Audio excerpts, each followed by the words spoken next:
नमस्कार मित्रों, स्वागत है आपका मेरे इस YouTube चैनल मोहित यादव एजुकेशन पर।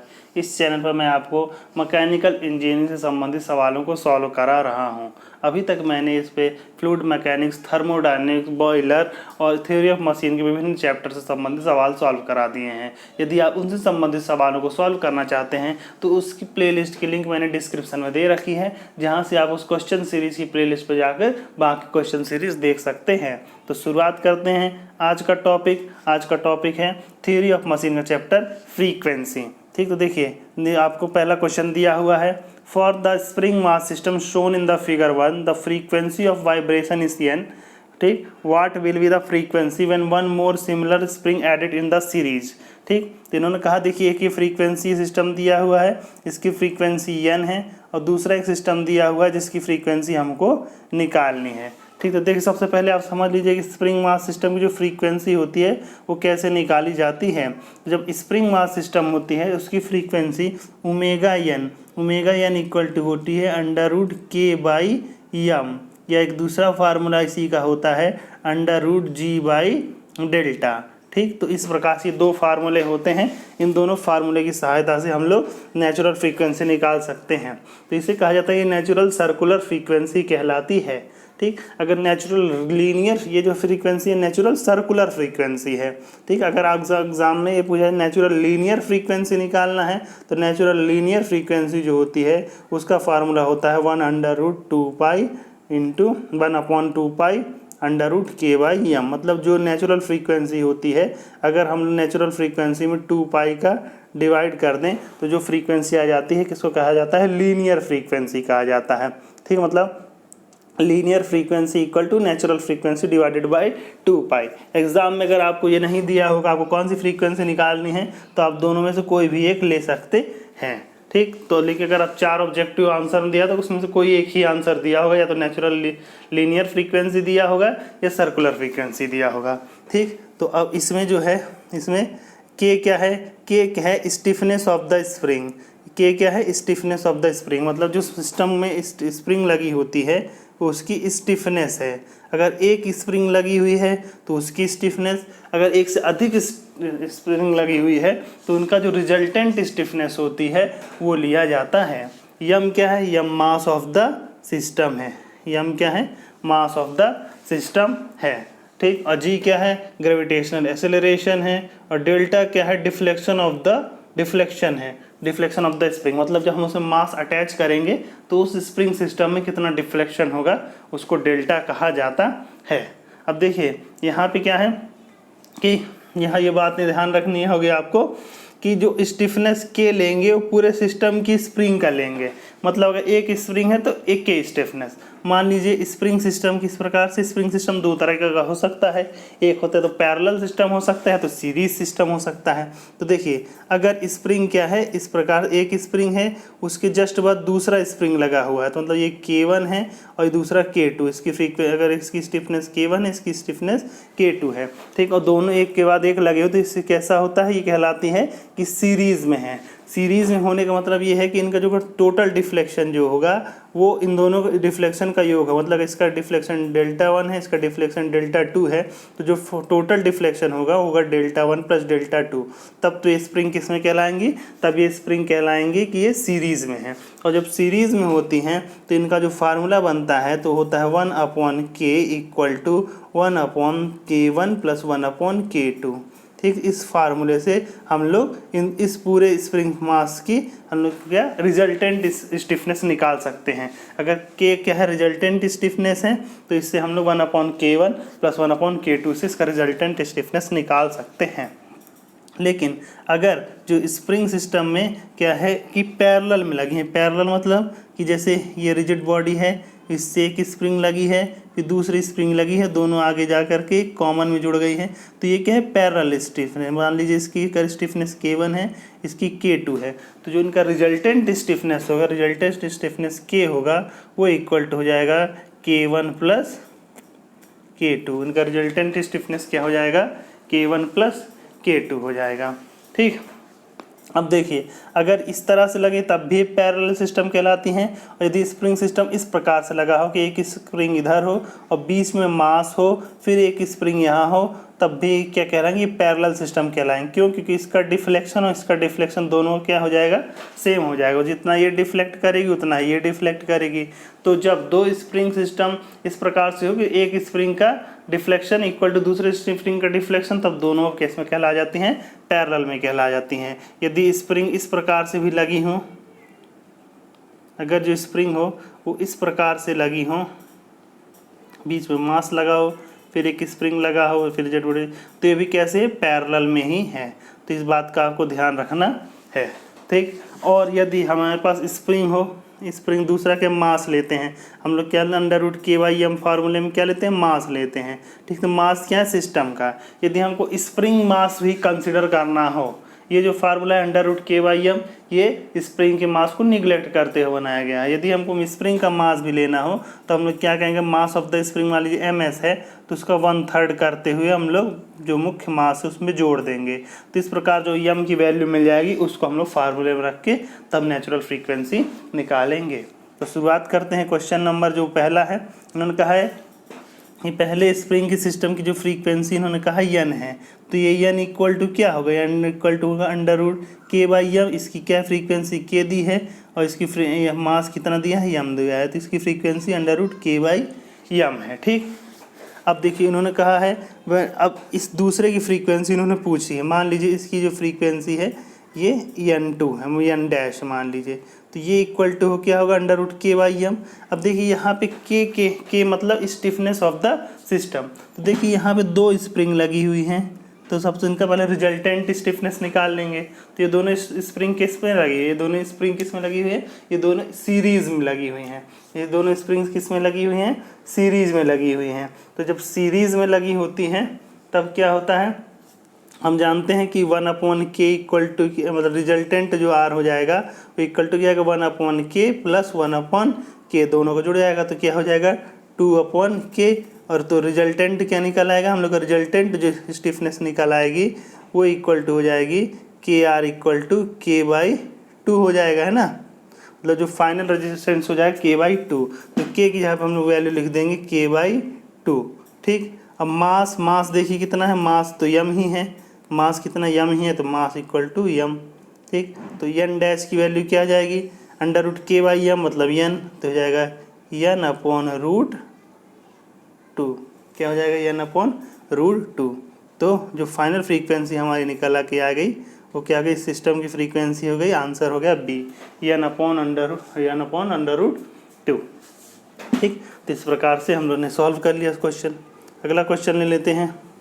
When the mass of a critically damped single degree of freedom system is deflected from its equilibrium position and released, it will, ठीक। सबसे पहले इसमें समझ लीजिए जो फैक्टर हैं। तो फिर क्रिटिकली डैम्ड क्या होता है, ठीक। सिंगल डिग्री ऑफ फ्रीडम मतलब एक ही डायरेक्शन में जब वाइब्रेशन हो रहा हो तब, ठीक। Equilibrium position is released, it will, ठीक। देखिए क्या होता है क्रिटिकली डैम्ड क्या होता है। देखिए जब हम लोग की फ्रीक्वेंसी होती है, जैसे मान लीजिए कोई सिस्टम है, तो अगर उसमें कोई बाह्य बल के कारण उसमें क्या है, वो फ्रीक्वेंसी अपने स्थान पे मान लीजिए है मास m है, अपने इक्विलिब्रियम कंडीशन में हमने इसको यहाँ से डिफ्लेक्ट करके छोड़ दिया, तो ये क्या है, अपने स्थान पे इस प्रकार से ऑसिलेट करता रहेगा जब तक वो फिर से एयर फ्रिक्शन के कारण अपने स्थान इक्विलिब्रियम कंडीशन में आ जाता। अगर एयर फ्रिक्शन नहीं होगा तो इनफाइनाइट टाइम तक वो ऑसिलेट करता रहेगा, ठीक। तो ये क्या है, ये जो सिस्टम है अपने इक्विलिब्रियम कंडीशन में आ जाए, इसीलिए इस वाइब्रेशन को कम करने के लिए इसमें डैम्पर लगाए जाते हैं। क्या लगाए जाते हैं, डैम्पर। तो डैम्पर का काम क्या होता है, फ्रीक्वेंसी को कम करना, ठीक। तो देखिए जो डैम्पर होते हैं, डैम्पर 3 तरीके से लगाए जा सकते हैं, मतलब जो डैम्पर की कंडीशन 3 तरीके से हो सकती है। नंबर 1 एकदम एक अंडर डैम्प्ड सिस्टम, क्या है, अंडर डैम्प्ड सिस्टम, मतलब जिसमें जो डैम्पिंग की गई है वो अंडर डैम्पिंग की गई है, मतलब जितना ज़रूरत है उससे कम है। कहने का मतलब है जैसे मान लीजिए ये कोई सिस्टम है इसको हमने यहाँ से डिफ्लेक्ट कर दिया, तो क्या है वो अपनी इनिशियल कंडीशन से डिफ्लेक्ट होने के बाद फिर से बीच में आएगा इक्विलिब्रियम कंडीशन में। फिर अगर उसके पास फोर्स है तो फिर वो ऑसिलेट करता हो, इस प्रकार करते करते उसका ऑसिलेशन कम होता जाएगा, अंत में जाकर के किसी समय पे वो इक्विलिब्रियम कंडीशन में आ जाएगा। तो जब इस प्रकार का सिस्टम होता है जिसकी डैम्पिंग इस प्रकार से हो कि उसमें जो ऑसिलेशन है लगातार कम होते हुए अपने फाइनल स्टेज पे पहुंचता है, तब उसे कहा जाता है अंडर डैम्प्ड सिस्टम कहा जाता है। इसके लिए जो डैम्पिंग फैक्टर जीटा दर्शाते हैं, इसकी वैल्यू क्या होती है, लेस देन 1 होती है। जब डैम्पिंग फैक्टर की वैल्यू क्या होती है, लेस देन 1 होती है, तब अंडर डैम्प्ड सिस्टम होता है। अगर ठीक, और अगर दूसरा सिस्टम ये होता है कि जिसे कहते हैं ओवर डैम्प्ड, क्या है, ओवर डैम्प्ड। अगर डैम्पिंग इस प्रकार से कर दी जाए कि यदि किसी सिस्टम को उसके इक्विलिब्रियम कंडीशन से डिफ्लेक्ट किया जाए, ठीक, तो डिफ्लेक्ट होने के बाद वो अपने इक्विलिब्रियम कंडीशन में कभी ना पहुंच पाए, मतलब उसके पहले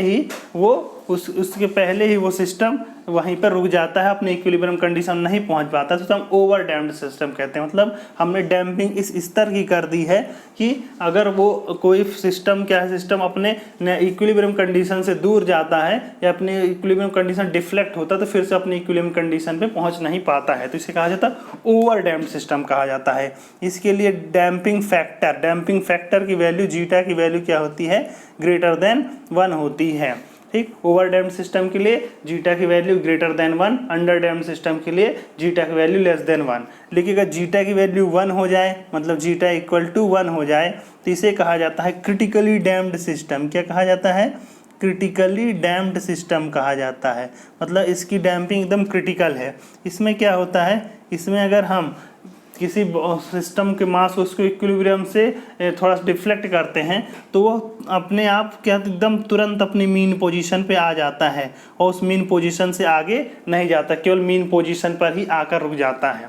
तो इस प्रकार तो उसके सिस्टम को क्या कहा जाता है, क्रिटिकल डैम्प्ड सिस्टम कहा जाता है। इसके लिए जो जीटा की वैल्यू होती है 1 होती है। यदि तीनों को हम एक साथ एक एक्सिस पे दिखाने की कोशिश करें तो आप पाएंगे, देखिए अंडर डैम्प्ड सिस्टम होगा, मतलब अपने इक्विलिब्रियम कंडीशन में डिफ्लेक्ट हुआ, वो अपने इक्विलिब्रियम कंडीशन पे आएगा, लेकिन उस इक्विलिब्रियम कंडीशन से फिर डिफ्लेक्ट हो जाएगा, फिर आपकी इक्विलिब्रियम कंडीशन पे आएगा, फिर डिफ्लेक्ट होगा, होते होते इस तरह से लगातार होते हुए कम होता जाएगा, लेकिन बहुत दूर जा करके अपने इक्विलिब्रियम कंडीशन पे आएगा। जबकि जो क्रिटिकली, ठीक, ये हो गया आपका अंडर डैम्प्ड सिस्टम, मतलब जिसकी डैम्पिंग कम है, ठीक, जिसके लिए जीटा की वैल्यू लेस देन 1 है। लेकिन अगर ओवर डैम्प्ड सिस्टम है तो ये कभी भी अपने मीन पोजीशन पे नहीं आएगा, मीन पोजीशन से पहले ही वो रुक जाएगा। ठीक, तो ये जो है ये है जीटा इस लेस देन 1 के लिए और ये जीटा इस ग्रेटर देन 1 के लिए। लेकिन अगर कंडीशन ऐसी है कि जीटा इक्वल टू 1, मतलब क्रिटिकली डैम्प्ड सिस्टम है, तो उसमें क्या होगा कि जैसे हम इसको मीन वैल्यू डिफेक्ट करेंगे वो एकदम अपने इक्विलिब्रियम कंडीशन पे आकर रुकेगा, तो जीटा इक्वल टू 1। ठीक, तो इस प्रकार से हमको 3 तरह के सिस्टम प्राप्त हो जाते हैं डैम्पिंग में, अंडर डैम्प्ड, ओवर डैम्प्ड और क्या है तीसरा क्रिटिकली डैम्प्ड सिस्टम।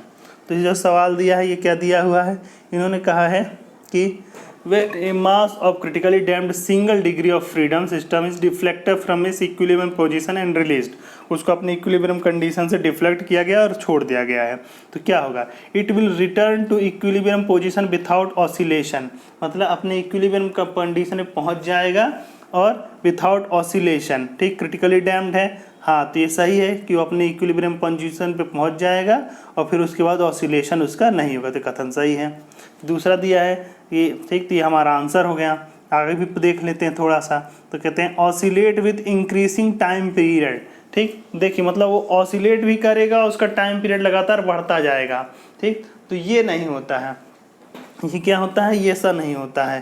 ठीक, अब तीसरा दिया ऑसिलेट विद डिक्रीजिंग एम्पलीट्यूड। हाँ, ये कब होता है, ये होता है जब अंडर डैम्प्ड होता है सिस्टम। कैसा होता है, अंडर डैम्प्ड होता है, तब ये होता है।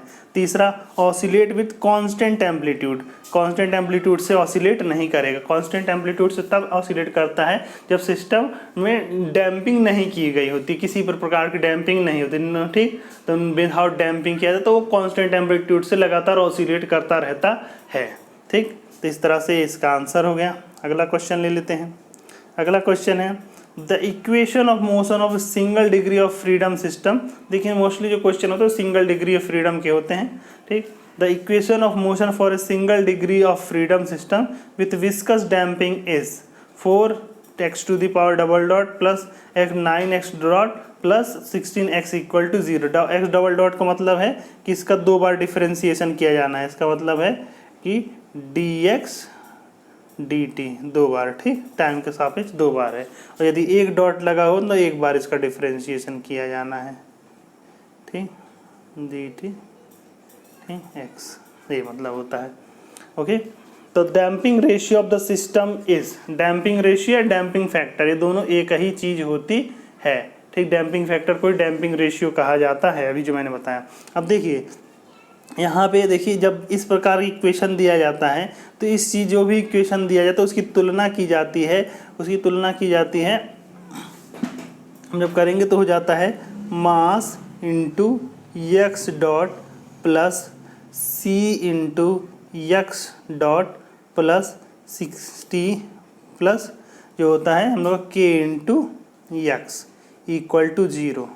हम लोग इस इक्वेशन से इसको, जब भी दिया होगा कोई भी equation single degree of freedom का दिया होता है तो हम लोग इस इक्वेशन से इसको कंपेयर करते हैं। मतलब mass into x double dot plus c into x single dot plus k into x equal to 0। इससे क्या किया जाता है, इसको कंपेयर किया जाता है। इसमें m क्या है, मास ऑफ द सिस्टम क्या है, c क्या है, डैम्पिंग कोफिशिएंट है, ठीक, क्या है, डैम्पिंग कोफिशिएंट है। अभी हमने डैम्पिंग फैक्टर बताया। डैम्पिंग फैक्टर और डैम्पिंग रेशियो एक चीज़ है और डैम्पिंग कोफिशिएंट अलग चीज़ है। डैम्पिंग कोफिशिएंट जो होता है डैम्पर पर डिपेंड करता है और डैम्पिंग फैक्टर, डैम्पिंग रेशियो जो होता है सिस्टम पर होता है, ठीक। और k क्या है, k है स्टिफनेस ऑफ द स्प्रिंग, ठीक। तो इससे, तो ये जो होता है इस तरह का फार्मूला तो इसमें जो डैम्पिंग फैक्टर की जो वैल्यू होती है, डैम्पिंग फैक्टर जीटा की जो वैल्यू होती है वो इक्वल टू होती है C/√k इंटू यम। मतलब डैम्पिंग फैक्टर या डैम्पिंग रेशियो की जो वैल्यू होती है वो इक्वल टू होती है C/2√k इंटू यम, ठीक। तो इससे हम लोग निकाल सकते हैं डैम्पिंग रेशियो डैम्पिंग फैक्टर कहा जाता है। तो अगर तो इस सवाल को सॉल्व कर लेते, इस सवाल को में देखिए, इसको अगर हम लोग कंपेयर करते हैं यम एक्स डॉट प्लस 9 यम एक्स डॉट प्लस सी एक्स डॉट यम एक्स डबल डॉट प्लस सी एक्स डॉट प्लस के एक्स से अगर हम इसको कंपेयर करें तो यम की वैल्यू क्या हो जाएगी, यम की वैल्यू 4 हो जाएगी, सी की वैल्यू 9 हो जाएगी और के की वैल्यू क्या हो जाएगी, 16 हो जाएगी। तो नेचुरल, तो इन्होंने क्या पूछा है, इन्होंने पूछा डैम्पिंग फैक्टर जीटा की वैल्यू पूछी है। तो जीटा की वैल्यू क्या हो जाएगी, C/2 इंटू के इंटू यम, 2√k इंटू यम। तो इसको रख दीजिए, इसको रख देंगे तो कितना हो जाएगा आंसर, 9 डिवाइडेड बाय 2√k, के की वैल्यू कितनी है 16 इंटू यम की वैल्यू कितनी है 4, तो जाएगा 9 डिवाइडेड बाय 2 इंटू 4 इंटू 2 8, तो 9/16 क्या हो जाएगा, इसका आंसर 9/16 हो जाएगा, ठीक। अगला क्वेश्चन ले लेते हैं। अगला क्वेश्चन है अगला question, the spring mass system shown in the given figure, the frequency of oscillation of the block along the axis of the spring is. इन्होंने क्या कहा है कि इसकी फ्रीक्वेंसी निकालनी है सिस्टम की। देखिए, सबसे पहले हम जानते हैं कि फ्रीक्वेंसी का, नेचुरल फ्रीक्वेंसी का फार्मूला क्या होता है, √k/m होता है। के क्या है, के स्प्रिंग सिस्टम का रिजल्टेंट स्टिफनेस है, ठीक। तो देखिए, सबसे पहले यहाँ समझ लीजिए कि यहाँ पे दोनों स्प्रिंग जो लगी हुई हैं, दोनों स्प्रिंग K1 और K2, देखिए इनका डिफ्लेक्शन सेम है। क्यों, क्योंकि मास इसमें बीचों बीच लगा है। तो ये सिस्टम कैसा, पैरेलल सिस्टम है। तो पैरेलल सिस्टम है तो इसकी जो रिजल्टेंट स्टिफनेस K की वैल्यू क्या हो जाएगी, K1 प्लस K2, दोनों क्या हो जाए आपस में जुड़ जाएंगे। तो नेचुरल फ्रीक्वेंसी क्या हो जाएगी, नेचुरल फ्रीक्वेंसी इन्होंने पूछा, देखिए फ्रीक्वेंसी ऑफ ऑसिलेशन पूछा है। तो देखिए 1/2 पाई देखिए सब में लगा हुआ है, तो मतलब इन्होंने सीधा सीधा क्या पूछा है, इन्होंने लीनियर फ्रीक्वेंसी कहा है। तो 1/2 पाई को लेंगे, या देखिए या तो आपको सर्कुलर फ्रीक्वेंसी का आंसर दिया होगा तो नेचुरल लीनियर फ्रीक्वेंसी का आंसर दिया होगा। तो सीधे सीधे इस फार्मूले में इसको रख लीजिए, इस फार्मूले में हम लोग रख लेंगे तो वह क्या हो जाएगा, ये आंसर हो जाएगा हम लोग का, ठीक, कि 1/2 अंडर रूट के की क्या वैल्यू हो जाएगी, K1 प्लस K2, क्योंकि उनका रिजल्टेंट दोनों किस में है, ये दोनों किस में है, ये दोनों हैं उसमें, ये पैरेलल में है, इसलिए K1 plus K2 divided by यम। तो हम लोग का आंसर क्या हो जाएगा, 1/2 K1 प्लस K2 अब डिवाइडेड बाई यम का अंडर रूट। तो हमारे लोग का आंसर क्या हो जाएगा, हम लोग का आंसर हो जाएगा सी। आंसर क्या हो जाएगा, सी। ठीक, अगला क्वेश्चन ले लेते हैं। अगला question, which is the equivalent stiffness that is spring constant the system shown in the given figure. इसमें देखिए इन्होंने क्या पूछा है, इन्होंने पूछा स्प्रिंग कांस्टेंट या क्या कहा जाए, स्टिफनेस कहा जाता है, इक्विवेलेंट स्टिफनेस इन्होंने पूछा है। तो देखिए ये दोनों स्प्रिंग किस में लगी है, देखिए बीच में मास बीच में लगा है ना, और एक स्प्रिंग ऊपर लगी, एक स्प्रिंग नीचे लगी, तो ये दोनों कैसे पैरेलल स्प्रिंग, पैरेलल वर्क करेंगी। तो इस देखिए इन्होंने कहा 10 कॉइल्स K1 जिनकी स्टिफनेस कितनी है 8 न्यूटन पर mm है, और दूसरी 5 कॉइल्स हैं जो K2 है 16 न्यूटन पर mm है। ठीक, तो देखिए सबसे पहले ऊपर जो 10 जो है 10 कॉइल्स लगी हुई है जिसकी 8 न्यूटन पर मीटर स्क्वायर है। तो ये सभी क्या है, ये सीरीज में हो जाएंगी, नीचे वाली सीरीज में हो जाएंगी। देखिए ये दोनों एक दूसरे के पैरेलल हो जाएंगी। तो हम देखिए सबसे पहले इसका निकाल लेते हैं। तो हम जानते हैं 1/k इक्वल टू इसके लिए क्या होता है, 1/k K1 का दिया है तो हो जाएगा 1/K1 प्लस 1/K, ऐसा करके 10 है, तो हो जाएगा 10 डिवाइडेड बाय 8 है ना। तो किसके लिए स्टिफनेस की वैल्यू क्या हो जाएगी, के जो के की वैल्यू हो जाएगी, इसका जो रिजल्टेंट हो जाएगा इस पार्ट का वो हो जाएगा 8/10 हो जाएगा। ठीक, इसी प्रकार ये जो इसका रिजल्टेंट कितना हो जाएगा, इसका रिजल्टेंट 5 स्प्रिंग है तो इसका रिजल्टेंट निकालेंगे तो हो जाएगा 1/k, इसके लिए फार्मूला लगाएंगे तो कितना हो जाएगी 5 डिवाइडेड बाई 60। तो इसका आंसर क्या हो जाएगा 16 डिवाइडेड बाई 5 हो जाएगा। अब दोनों का रिजल्टेंट निकाल दीजिए, तो ये दोनों पैरेलल में है तो दोनों को जोड़ दीजिए, कैल्शियम हो जाएगा 10 तो हो जाएगा 60 हो जाएगा आपका 8 प्लस 32 कितना हो जाएगा 32 8 40 डिवाइडेड बाय 10 बराबर, तो इनका रिजल्टेंट कितना हो जाएगा 24। एक मिनट, तो फ्रेंड्स इसका आंसर क्या हो जाएगा, इसका आंसर हो जाएगा 4, इसका आंसर हो जाएगा 4 न्यूटन पर mm। ठीक, अगला क्वेश्चन ले लेते हैं। अगला क्वेश्चन है, if A mass m oscillate on a spring having mass m s and stiffness k then the natural frequency of the system is given by। देखिए इसमें इन्होंने क्या है कि स्प्रिंग का मास भी इन्होंने कंसिडर करने कहा है जिसकी वैल्यू क्या है m s है, और सिस्टम का मास कितना है m है, तो स्टिफनेस क्या है इन्होंने k दी है। तो natural frequency of the system, तो हम जानते हैं natural frequency of the system क्या होता है under root k divided by m होता है। लेकिन अगर हमको स्प्रिंग का भी मास कंसिडर करना है तो इसमें क्या करेंगे ms डिवाइडेड बाई 3 कर देंगे, क्या कर देंगे ms डिवाइडेड बाई 3 कर देंगे। ठीक, तो ये आपका आंसर हो जाएगा। तो इसे आपका आंसर क्या हो जाएगा k divided by m plus ms by 3। मतलब जो स्प्रिंग का मास है उसका 1/3 पार्ट हमको लोग को ले लेना है, और उसी 1/3 पार्ट को तो टोटल मास उसमें जोड़ देना है और फार्मूला हमारा तैयार हो जाता है। ठीक, अगला क्वेश्चन ले लेते हैं। The equation of motion of damped viscous vibration is this, the damping factor इन्होंने पूछा है, डैम्पिंग फैक्टर डायरेक्टिविटी रेशियो। तो मैंने अभी बताया था कि जब इस प्रकार से क्वेश्चन दिया होता है तो इसकी तुलना किससे कर लेते हैं, इसकी तुलना कर लेते हैं mx double dot plus cx dot plus 20k x equal to 0 से। तो m की वैल्यू क्या हो गई 3 हो गई, c की वैल्यू क्या हो गई 9 हो गई, और k की वैल्यू क्या हो गई 27 हो गई। तो डैम्पिंग फैक्टर का फार्मूला हमने आपको बताया था। डैम्पिंग फैक्टर का फार्मूला क्या हो जाएगा, डैम्पिंग फैक्टर का फार्मूला होता है zeta equal to c under root 2k m।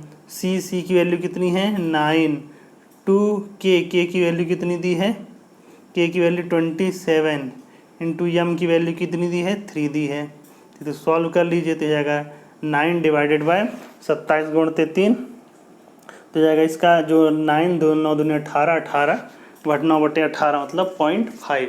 इनका आंसर क्या हो जाएगा? 0.5 हो जाएगा। ठीक, इसका आंसर कितना हो जाएगा? 0.5 हो जाएगा। इसका आंसर लगा देंगे 0.5। ओके फ्रेंड्स, अगला क्वेश्चन ले लेते हैं। अगला क्वेश्चन है, a motion is aperiodic at what value of the damping factor. ठीक, अपीरियोडिक मतलब होता है जिसमें, उसके बाद क्या कहते हैं, उस जिसमें ऑसिलेशन नहीं होगा। तो ऑसिलेशन कब कब नहीं होता है? ऑसिलेशन नहीं होता है क्रिटिकल डैम्पिंग फैक्ट, जब क्रिटिकल डैम्प होता है, क्रिटिकल डैम्पिंग होती है, और जब ओवर डैम्पिंग होती है तब क्या होता है? पेरियोडिक मोशन नहीं होता, मतलब उसमें ऑसिलेशन नहीं होता है। तो क्रिटिकल डैम्पिंग के लिए डैम्पिंग फैक्टर की वैल्यू क्या होती है? 1 होती है, और ओवर डैम्प्ड सिस्टम के लिए क्या होती है? ग्रेटर देन 1 होती है। तो मतलब इस प्रकार का सिस्टम जिसमें क्या होगा, डैम्पिंग फैक्टर की वैल्यू 1 होगी या 1 से अधिक होगी, उसमें क्या होगा? अपीरियोडिक मोशन होगा, मतलब उसमें किसी प्रकार का ऑसिलेशन नहीं होगा। मतलब एक बार अगर वो अपने इक्विलिब्रियम कंडीशन से डिफ्लेक्ट होता है तो फिर से वो उसी कंडीशन में आ जाएगा। तो अपीरियोडिक किसमें हो जाएंगे? जब क्या हो, डैम्पिंग फैक्टर की वैल्यू 1 या अबव हो। और पेरियोडिक कब होंगे, या पेरियोडिक कब हैं? पेरियोडिक कब होंगे? जब लेस देन 1 होगा। जब अगर जीटा की वैल्यू से लेस देन 1 है तब ये पेरियोडिक हो जाएंगे। कैसे हो जाएंगे? पेरियोडिक।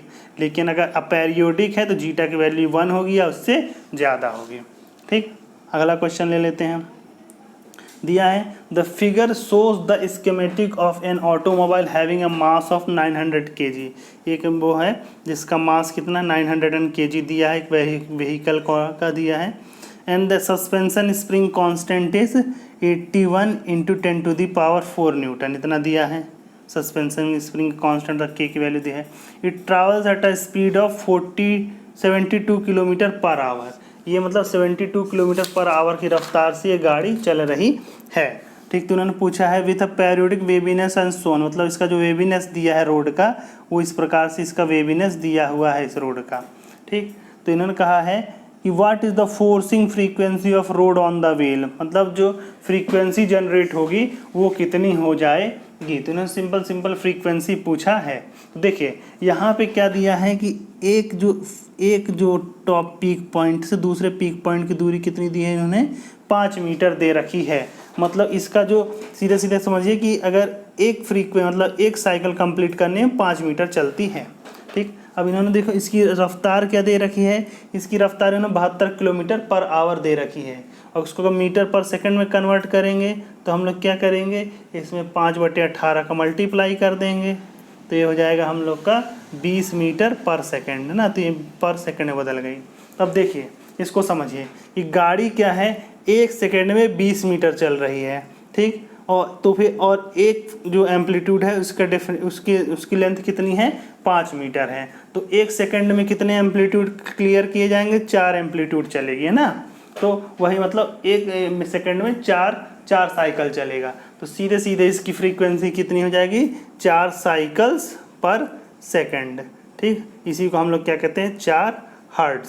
ठीक, तो इसकी फ्रीक्वेंसी क्या हो जाएगी, 4 हर्ट्ज हो जाएगी। इसमें देखिए जो बाकी ये सब डाटा दिया हुआ है सिर्फ सुपरफिशियल, इसका कोई यूज़ नहीं है। ठीक, तो इसका क्या हो जाएगा, इसका आंसर 4 हर्ट्ज हो जाएगा। नहीं, ये कॉमन सेंस से इस सवाल को सॉल्व कर सकते थे हम लोग। अगला क्वेश्चन ले लेते हैं। अगला क्वेश्चन है, a mass m vibrates on a frictionless platform between 2 sets of spring having individual spring constant as shown in the figure.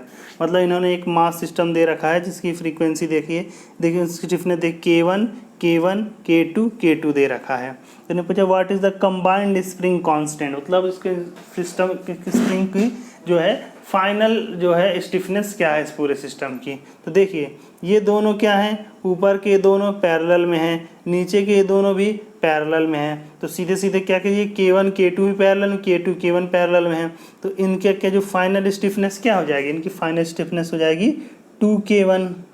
इसी प्रकार इन दोनों की फाइनल स्टिफनेस क्या हो जाएगी, 2K2।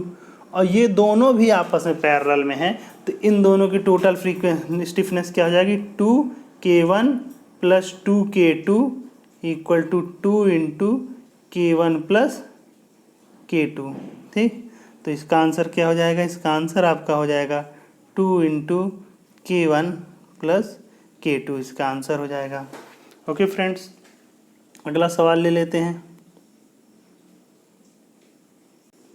तो इसका आंसर हम लोग को पता चल गया √2K1 प्लस K2।